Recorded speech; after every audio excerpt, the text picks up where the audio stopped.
wabarakatuh. Perkenalkan, kami dari kelompok 5 kelas C Manajemen Pagi STI Bitakarya. Nama saya Jaga Pramuja.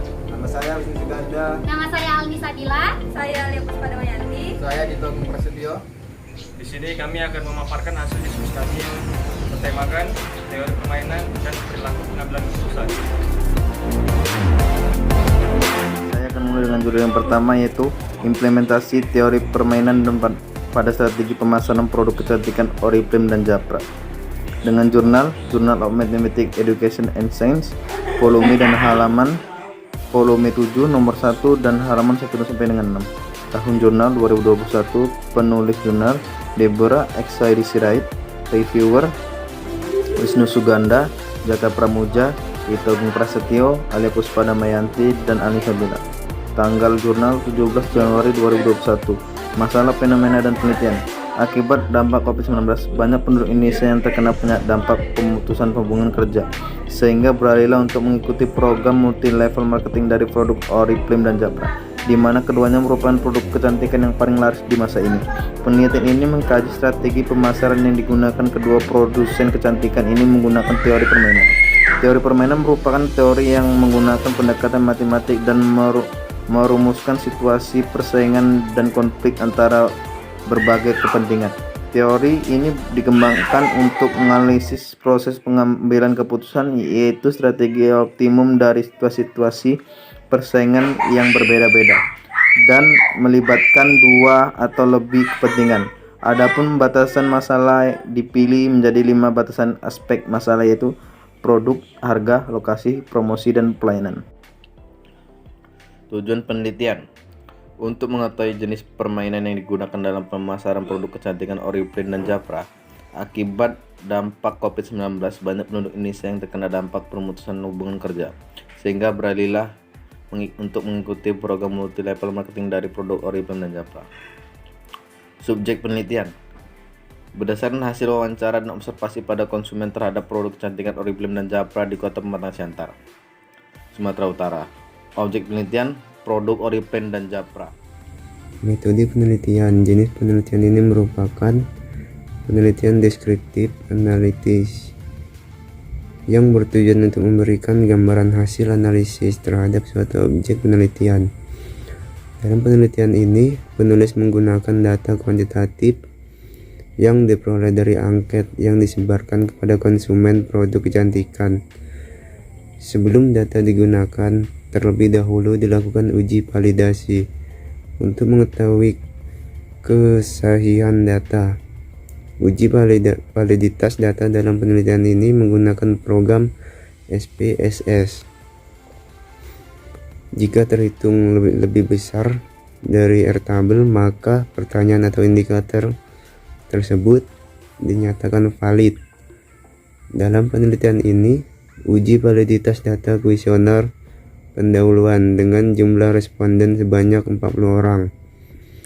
Tingkat signifikansi sebesar 10%, atau airtable adalah 0,2638. Uji validitas dilakukan pada semua atribut-atribut atau strategi-strategi yang sudah ditentukan, yaitu harga produk, harga, lokasi, promosi, dan pelayanan, yang diringkas sebagai berikut. Adapun hasil uji reliabilitas data angket diperoleh dengan menggunakan software SPSS 19,0. Didapatkan nilai A sama dengan 0,820. Dalam hal ini, setiap item atau strategi yaitu produk, harga, lokasi, pelayanan dinyatakan reliable karena diperoleh nilai A sama dengan 0,820 lebih besar 0,60. Hasil penelitian. Langkah awal dalam pengolahan data dengan teori permainan adalah membentuk matriks pembayaran. Dalam penelitian ini, jenis permainan yang digunakan adalah permainan 2 pemain berjumlah 0. Untuk mendapatkan solusi optimal pada jenis permainan ini, terdapat dua macam strategi yang dapat digunakan, yaitu strategi murni dan strategi campuran. Dalam penelitian ini telah menyebarkan angket kepada 40 responden untuk membandingkan produk kecantikan Jafra dan Oriflame. Variabel yang digunakan oleh setiap pemain adalah X atau untuk Jafra dan Y atau untuk Oriflame. Kelebihan penelitian: 1. Penulisan jurnal ini teratur dan sesuai kaidah pembuatan penulisan jurnal. 2. Kata yang digunakan juga dalam jurnal bersifat baku dan sesuai dengan kamus EYD Bahasa Indonesia. Kekurangan penelitian: 1. Tidak memaparkan secara jelas dan lengkap, mulai dari pendahulu, latar belakang dari permasalahan penelitian ini. 2. Isi pada jurnal ini yang ditampilkan kurang jelas. Jurnal kedua, judulnya Implementasi Game Theory dalam Penentuan Strategi Bersaing pada Produk Smartphone. Jurnal Fokus Bisnis, volume dan halaman volume 17 nomor 2 tahun 2018. Penulis Diana Ma'rifa SS SEMSI, yang kedua Wahyuni Windasari SSI MSc. Masalah atau fenomena penelitian yaitu segala manfaat yang didapatkan dari smartphone menjadikan tingkat penggunaan smartphone terus bertambah.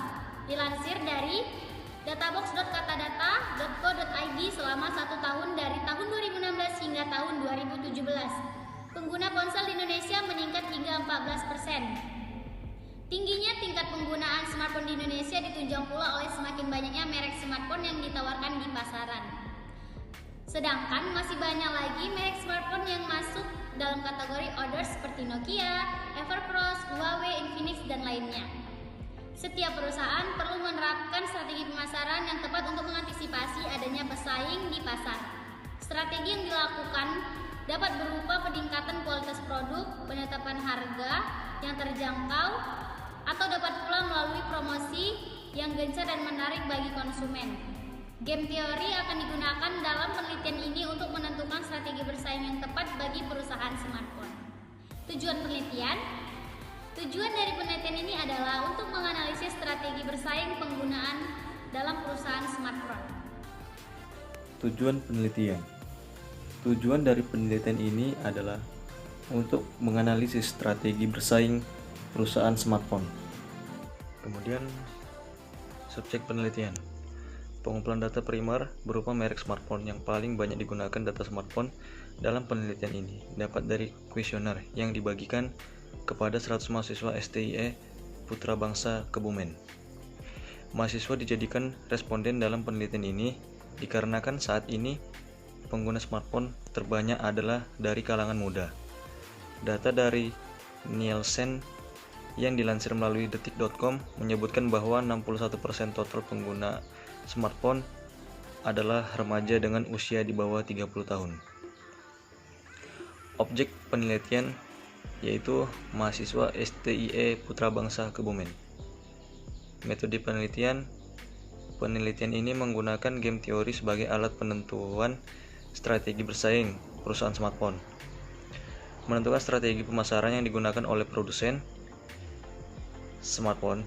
Dalam penelitian ini ditentukan 3 strategi yang digunakan oleh para produsen smartphone, yaitu strategi harga, strategi kualitas produk, dan strategi promosi produk. Hasil penelitian. Penentuan strategi bersaing dalam game teori dilakukan menggunakan tabel nilai perolehan dari Xiaomi dan Samsung dengan langkah-langkah sebagai berikut. Yang pertama, Xiaomi akan ditempatkan sebagai pemain baris dan Samsung ditetapkan sebagai pemain kolom. Hal ini dikarenakan Xiaomi menduduki peringkat pertama dalam merek smartphone yang digunakan oleh mahasiswa, sedangkan Samsung menempati urutan kedua. Yang kedua, strategi yang digunakan oleh kedua produk smartphone disimbolkan dengan S1 sebagai strategi harga, S2 sebagai strategi kualitas, dan S3 sebagai strategi promosi. Yang ketiga, nilai perolehan adalah selisih dari jumlah perolehan Xiaomi pada setiap strateginya dikurangi dengan jumlah perolehan Samsung pada setiap strateginya. Yang keempat, menentukan nilai maksimin untuk pemain baris dan minimax untuk pemain kolom. Maksimin adalah nilai maksimum dari nilai-nilai perolehan yang minimum pada setiap strategi Xiaomi.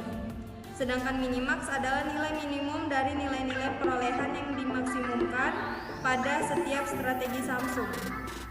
Yang kelima, menentukan strategi optimal bagi Xiaomi dan Samsung.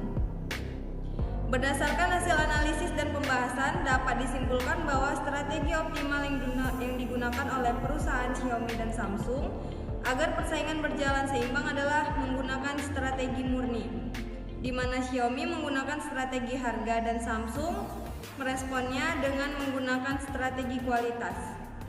Samsung sudah identik dengan kualitas di mata konsumen, dan oleh sebab itu disarankan bagi Samsung untuk tetap konsisten dalam inovasi berkelanjutan melahirkan produk-produk unggulan. Bagi Xiaomi, penentuan harga yang terjangkau merupakan strategi yang bagus untuk bersaing di pasar smartphone. Kelebihan dari penelitian ini, yang pertama, memaparkan secara jelas dan lengkap mulai dari pendahuluan dan latar belakang serta permasalahannya. Yang kedua, penulisan jurnal ini teratur dan sesuai dengan kaidah pembuatan penulisan jurnal.